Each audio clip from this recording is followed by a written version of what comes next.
It's LeGarrette Blunt here, man, 3-time Super Bowl champion. I just want to give you a shout out to the YouTube channel, Micro Mike, man. Eddie Murray, former Detroit Lion. Make sure you watch Micro Mike on YouTube. Calvin Johnson Jr. here, aka Megatron. Big shout out to Micro Mike and the YouTube channel, man. Keep on talking everything Detroit Lions, and I just got to remind you, man, happy wife, happy life.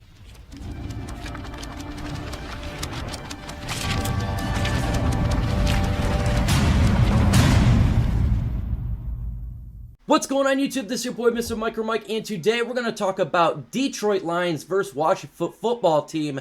We're going to talk about breakdown, analysis, and prediction of the game. And in this video, if you're new to my channel, I go player v player, roster v roster, group v group, and then give an analysis of what I see and prediction at the end of the video. Let's go ahead and get started and talk about the quarterback position, where Matthew Stafford for the Detroit Lions, he is 2,127 yards, 62.6 completion percentage, 14 touchdowns to 7 interceptions. When it comes to Matthew Stafford, he has had an up and down season so far, but in the last 2 games, he has been down, throwing crucial interceptions in the red zone and really hurting the Detroit Lions offense from a whole. When it comes to the Washington football team, they have Alex Smith, who is 33 for 49, 282 yards, 67.3 completion percentage, 1 touchdown to 3 interceptions.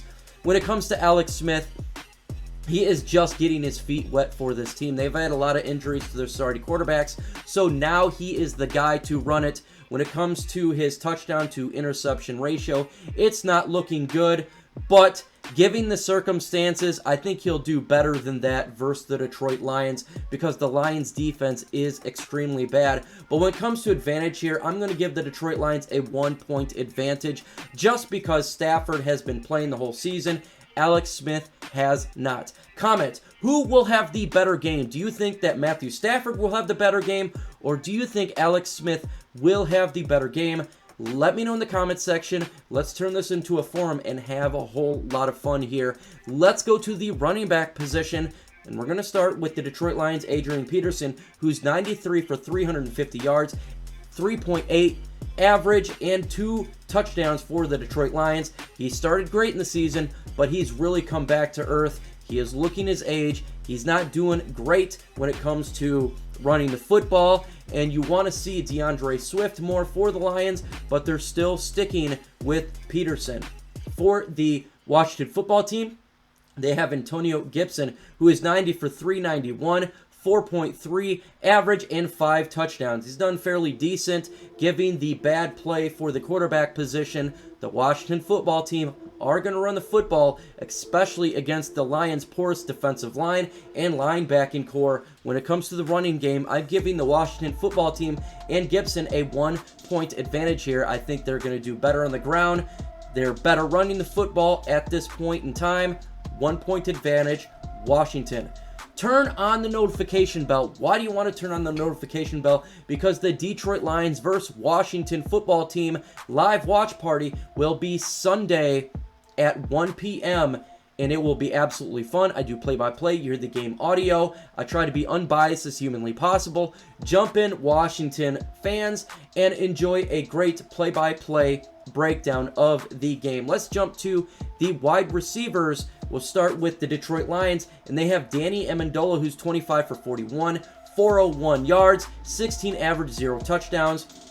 Right now, we have injuries to Kenny Galladay, and so it's making Danny Amendola get a little more targets versus the teams that they're playing. Now, Danny Amendola has had an up and down year. He's made some crucial drops, hurting the team, but he's done fairly well in the place that he is given the role due to injuries. They have Cephas as well, and obviously Marvin Jones Jr., who's not getting a ton of yards, but he is getting touchdowns. Let's jump to the Washington football team. They have Terry Mclaurin, who is 50 for 77, 692 yards, 13.8% average, and 3 touchdowns. When it comes to him, he's having a great season, giving the flux of the quarterbacks through the Washington football team. He's going to be going against a defense that is hurt, and I expected him to be hit in the middle for the Lions defense, and I'm giving a 0.5 advantage to the wide receivers here. The only reason it's not a little bit higher is due to the quarterback play, but the Lions defense is very susceptible to getting hit in the middle, and I expect you're going to see that again with Terry McLaurin. 0.5 advantage. Let's jump to the tight ends. We're going to start with TJ Hockenson of the Detroit Lions. He's 34 for 49, 360 yards, 10.6 average with 5 touchdowns. Now, you're not seeing big time with the yards because Darrell Bevell, the offensive coordinator, is not pushing him the football, but make no mistake about it, in the red zone, Stafford looks for TJ Hockenson. That is where he's going to make his mark versus the Washington football team.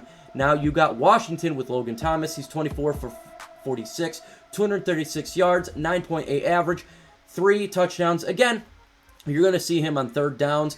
You're going to see him especially going in the middle against the Lions linebacking core, and I would expect them to be a threat for the red zone for Alex Smith. When it comes to advantage v disadvantage, I'm actually giving the Lions a 0.5 advantage here.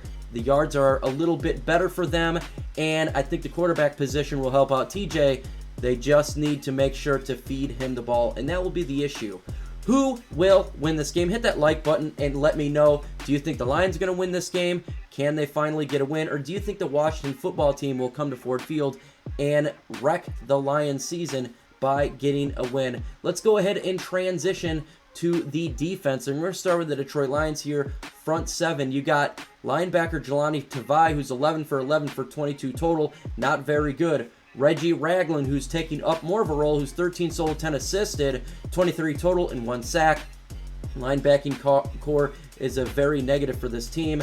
The defensive tackle, Danny Shelton, 11 solo, 19 assisted, 30 total, 1 sack. He's done a decent job, but the defensive line is really doing a porous trying to stop that run. You got linebacker Jamie Collins, 30 solo, 26 assisted, 56 total, 1 sack, 1 interception. He's the best linebacker for the Detroit Lions, but that's not saying much at all because the linebacking core is extremely poor for the Detroit Lions. They also got linebacker Christian Jones, who's 16 solo, 16 assisted, 32 total. Another poor linebacker for the Detroit Lions. And the best defensive player for the Detroit Lions currently is for the defensive line is Romeo Okwara, who's 19 solo, 5 assisted, 24 total with 5 sacks. He is getting after the quarterback, but this defensive line and this linebacking core is extremely bad stopping the run. I mean, really, really bad. One of the worst linebacking core, one of the worst front sevens in all of football. They gave up 275 yards rushing to the Minnesota Vikings. They are a wreck, and I expect the Washington football team to really pound the rock on Sunday. Washington's front 7 has defensive end Jonathan Allen, 22 solo, 13 assisted, 35 total, 2 sacks, 0 interceptions.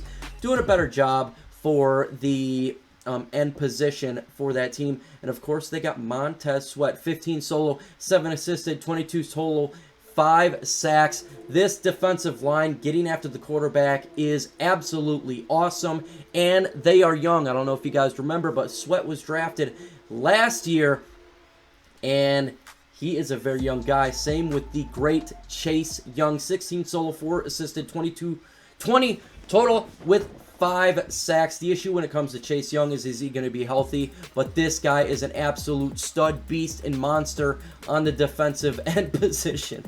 These guys, if they're all playing, obviously due to health, Stafford's got a long day ahead of him. The offensive line for the Lions has been poor as of late. I expect if these guys are healthy and able to go, they are going to sack and make a living nightmare for Matthew Stafford. Their linebacker, John Bostic, 16 solo, 4 assisted, 20 total with 5 sacks. Again, these guys are getting after the quarterback. No doubt about it. The coverage is a little bit lacking, but I think they're going to do a lot of blitzes, and John Bostic's going to be a part of that. They got Kevin Pierre Lewis, who's 26 solo, 8 assisted, 44 total with 0 sacks. He is a piece for the linebacking core, not the best piece, though. Again, their really strength is their defensive line regarding their front 7. They got linebacker Cole Holcomb, 13 solo, 6 assisted, 19 total, 1 sack, 1 reception. He's a decent linebacker for them, and I think that they'll have a fairly good game against the Detroit Lions, and I'm giving a 3-point advantage for the front 7 of the Washington football team. The Detroit Lions front seven is absolute garbage. Their front seven is much better. They will get after the quarterback. They will be able to slow down the run, and we will not. Subscribe to my channel. Why do you want to subscribe to my channel? Because I drop content every day, and one being the Detroit Lions One Pride podcast on my channel on Thursday at 6:30 p.m. Eastern Time. We do talking about the commentary with the panel of the Lions versus the Washington Redskins. And of course, we go to the mailbag segment where you guys run the show. You don't have to be Detroit Lions fans, folks, to jump in there. If you got Washington questions, let us know. We try to be unbiased as humanly possible. Let's go to the secondaries of both teams. And we're going to start with the Lions safety Tracy Walker, 36 solo, 15 assisted, 51 total, 4 pass defenses. The issue here is he going to play. He was out last week with an injury. If he plays, he's okay. If not, you're going to be in a world of hurt for the Lions safety position. They also got Deron Harmon, 21 solo, 11 assisted, 32 total, 2 interceptions, 4 pass defense. He's the best safety on the team, but that's not saying much because the safety position is an absolute weak point for the Lions. He also punched a player in the face. We'll see what happens there regarding his status. We got Jeff Okudah, the young cornerback, 21 solo, 11 assisted, 32 total, 2 interceptions, and 4 pass defenses. He's gotten better in the last couple of weeks. He still gets burnt here and there, but he's actually not as bad as he started the first couple games of the year. And you got cornerback Amani Awarie, 19 solo, 1 assisted, 20 total, 5 pass defenses. He's the best cornerback on the Lions team. He's a sophomore. A lot of teams are not really throwing his way as much as they're throwing Okudah, so kind of expect that you're not going to hear his name a whole lot because he's the better cornerback for the Detroit Lions. And you got Darryl Roberts, 19 solo, 1 assisted, 20 total, 1 interception, 3 pass defenses. It just depends on if Coleman's going to be played more than Darryl Roberts. Coleman has been lacking. We'll see who plays nickel for the Detroit Lions. And we're going to go to the Washington secondary here. They got safety Landon Collins, 24 solo, 7 assisted, 41 total, 2 sack, 1 pass defense, and 1 interception. We hear a lot of him out there. He's still a good safety, in my opinion. You're not seeing the giant numbers out there, but he's a very good piece for the Washington defense. Then you got safety Cameron Curl, 18 solo, 10 assisted, 28 total, 0 interceptions, and 0 pass defenses. He's the weaker safety for this team, but they got a decent secondary here. Now you got Jimmy Moreland, the cornerback, 20 solo, 3 assisted, 23 total, 1 interception, 1 pass defense. He is the lesser of the cornerbacks, and I could see Matthew Stafford targeting him a little bit more. And you got cornerback Ronald Darby, 24 solo, 8 assisted, 32 total, 3 pass defense. Very good cornerback for their team, a little bit underrated secondary here. It's going to be fun to see the matchup, him versus whether it be Quintez Cephas or Danny Amendola. And then you got Kendall Fuller, the cornerback, 11 solo, 3 assisted, 14 total, and 5 pass defenses, doing a good job. Again, it just depends on what receivers are playing against these guys. We don't know yet because of injuries. When it comes to the secondary, I'm going to give a 1-point advantage to the Washington football team. Their secondary, in my opinion, right now is better.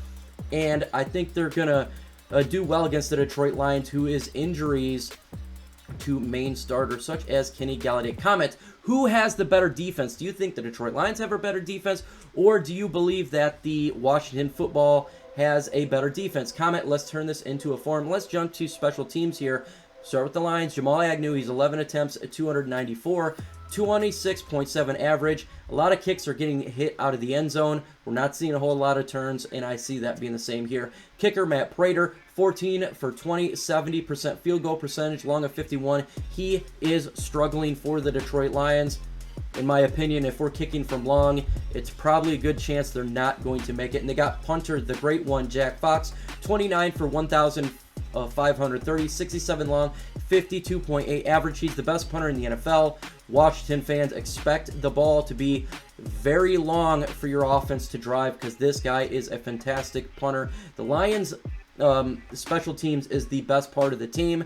They can punt, block as well, so I expect the special teams to be a positive for the Detroit Lions. Let's jump to the Washington football team. They're Danny Johnson, the returner, who's 11 for 222, 20.2 average. Again, a lot of kicking out of the end zone. Nothing really to be said here. And they got Dustin Hopkins as a kicker, who's 10 for 14, 71.4 average, 48 long. Same position here when it comes to the Detroit Lions.